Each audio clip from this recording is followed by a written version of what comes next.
always a good friend. And let's listen to Pavarotti. Put on Pavarotti. Hello, welcome to The Revealing. I'm your host, Pavarotti, and I'm here to discuss the Idaho 4 case. As a disclaimer, this channel is for entertainment purposes. These are my opinions, not to slander anyone. I will be providing information. I will be speculating on the information I provide. The opinions and speculation are mine and mine alone. So let's get started.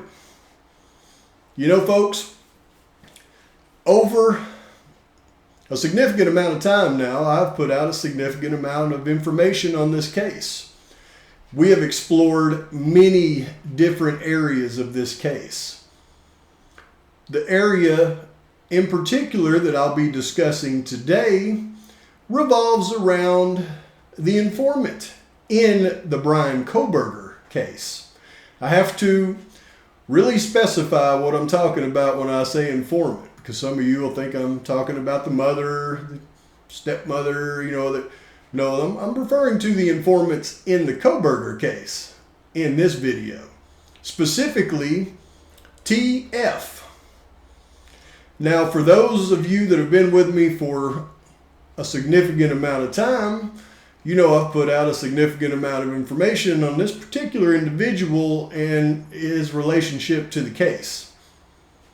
One thing that I showed you a while back, and I have had some comments since then from some very astute viewers that comment significantly on my videos, and I always see your comments. And they have asked me from time to time, Pop, I'm really interested in that polygraph. And I heard you, and I've been looking, and I've been looking, and I've been looking. And if you look long and hard enough, you finally find the things that you're looking for. So today, what I want to share with you, I think will blow your mind. Blew mine.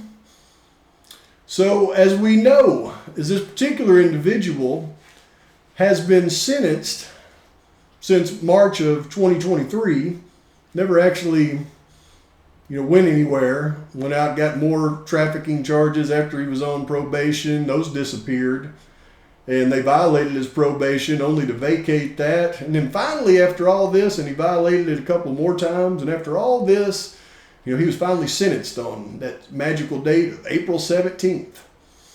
As he was sentenced April 17th, though, they finally closed the file on him taking his polygraph test. And just to verify, I went through many other individuals' records in the Idaho court docs just to see, has anybody else got this weird requirement of taking a polygraph test? I've been unable to find any, so it is an odd one. Why would they want this particular individual to take a polygraph test? And when I talk about that, this is what I'm referring to right here. And you'll see that the requirement was to take the polygraph test. And at the bottom, it shows where he finally actually took the polygraph test. So what the heck has that got to do with anything? What is this deal about the polygraph test? Well, allow me to show you visually first.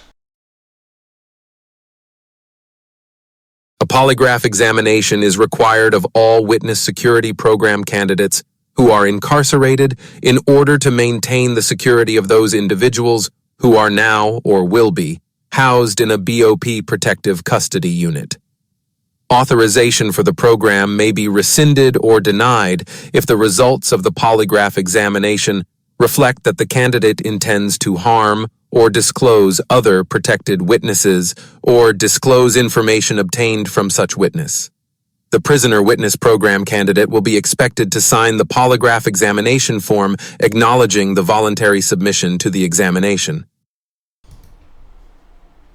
I can hear the naysayers right now. Well, Pavarotti made that up. He just made that up. Well, just so you don't think that I just made it up. Here is the guidelines out of the Department of Justice. Oh, excuse me, right here. So everything you just heard in that video was word for word out of these guidelines. So what does that tell us? Well, it tells us that whenever you're a confidential informant, especially if you're going to be incarcerated, a requirement by the judicial system is for you to take a polygraph for those specific things that it just mentioned.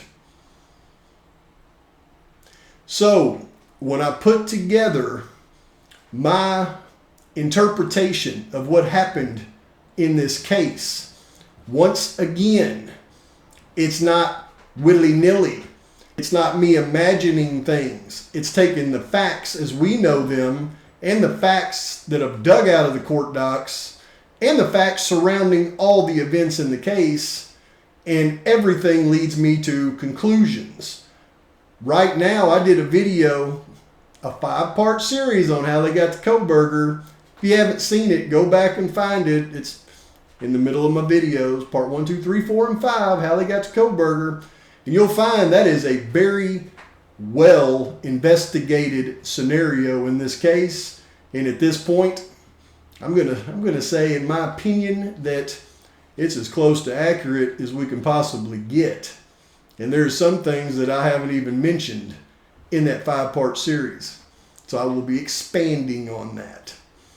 But in the meantime, please like and subscribe to the channel. Post your comments, your thoughts, your criticisms. Post your videos trying to explain away the polygraph. And until next time, Pavarotti's out.